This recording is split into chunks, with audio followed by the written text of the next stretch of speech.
Lawyer Chile. Come on, say, hey, come on, pull up. And after this presentation, guys will have continue.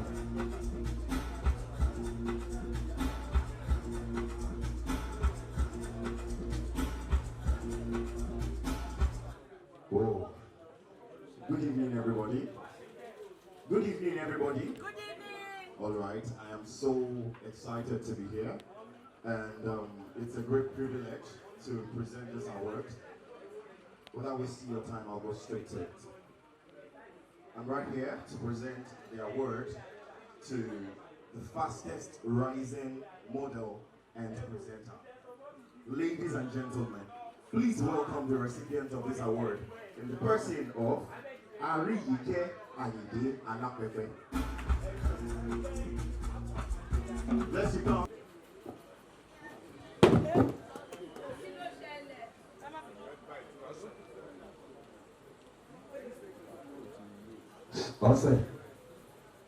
Ní báyìí, ẹni tí wàá pè báyìí tó máa gba award yìí, òun náà ni baby of the queen, my queen, my princess. Please get her together for princess, please, before I call it name. Tí wàá pè báyìí, òun náà ni ọmọ mi dáadáa, Adébímpé Akíntúndé. Lẹ́yìn òkùnkùn, most talking about movie of the year. Ẹ bá mi pàtẹ́wọ́ ẹjọ́, DJ dá. Ẹjọ́ ẹ bá mi pàtẹ́wọ́, ẹ bá mi appreciate ẹ̀, ẹ bá mi appreciate ẹ̀, ẹjọ́ ẹ bá mi appreciate ẹ̀, ẹjọ́ àwọn náà máa gbà wọ́ọ̀dù yìí, ẹ bá nítorí pé wọ́n jẹ́ ọmọ kékeré, ẹjọ́ Mrs. Bakantoni. I want you to appreciate my princess.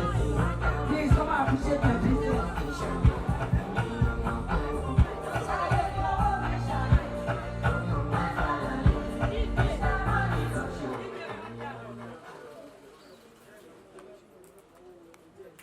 Good evening, everyone. I want to dedicate this award to everyone who helped Salome on this movie. Thank you so much. God bless you and continue to bless you. A round of applause, ladies and gentlemen, ladies and gentlemen, ladies and gentlemen, ladies and gentlemen, ladies and gentlemen, ladies and congratulations. Most of the movie of the year, ladies and gentlemen, come on. A round of applause, distinguished guests, a round of applause. Hey. Say. Hello.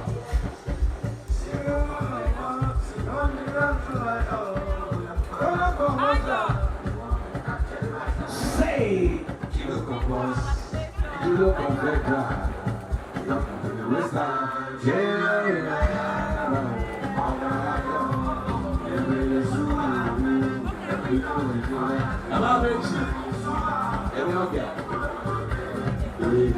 Hollywood personality.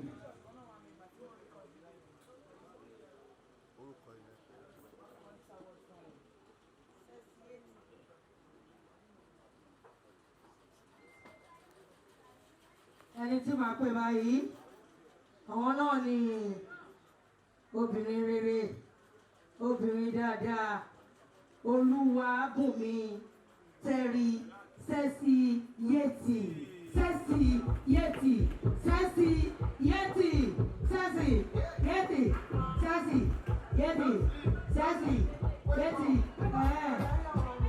Okay. Sẹ́sì Yeti.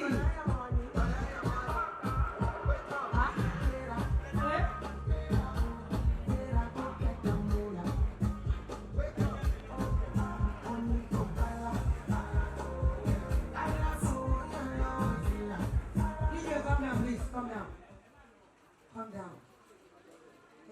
Awọ́dù yìí, wọ́n ní pé kí n gbé fún Olúwabùnmi Sẹ́sì Yeti. Ìpè wọn kojú wọn, ṣe rí pé bòdì ni, ṣe rí pé adé ó tún ní aké lórí. Ẹ bá mi sọ̀kọ́ tí ẹ máa fún àwọn Eeta awọ́dù. Distinguished ladies and gentlemen, we all know that before such encomiums can be bestowed on the person, it means the person must be of high estimable personality, and also because they discharge their duty in the appropriate way they are supposed to discharge it. We are here to pick up this very, very distinguished award for the very, very, best Nollywood outstanding in diaspora, sexy Yeti. Of course, I'm sure she would want to say thank you to all our fans, thank you to friends and family, thank you for supporting the brand, and she continues to do much, much more. Thank you very much. Can we please a round of applause, ladies and gentlemen? Yusuf O Ganiu. Yusuf O Ganiu. Bàbá rẹ̀ ti bọ̀, ẹ mú pọ̀ sí yín dání. Ẹ mú pọ̀ sí yín. They know they see. They know they see. They know go ṣàánú wa. DJ, you know they see. Wọ́n ní kí n gbé àwọ̀dù yìí fún ẹni pé kí ni nǹkan tí ìrọ̀lẹ́ Yusuf fi lọ yẹn sí. Brother Yusuf already sort anything out. Anyway, I'm not a brother Yusuf, I'm not a mama. My name is Jerome. Yeah, Jerome, of course. And on behalf of Mr. Yusuf, Omo Mama, all the way for you, I will say thank you to all the organizers of Eeta Award and to all Omo Mama fans all over the world. We really appreciate it. God bless you. Wasila coded, MC Are, MC Pencil G. God bless everyone. Thank you.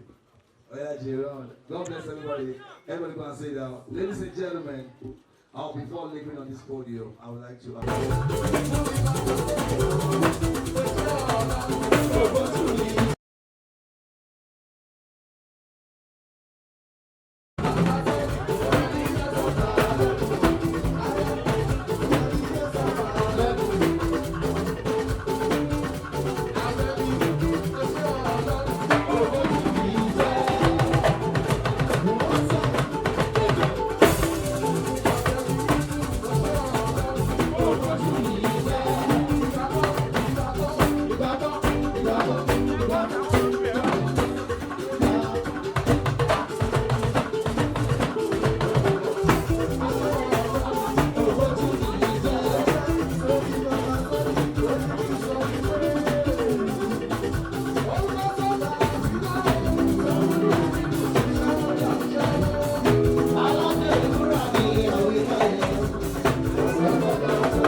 was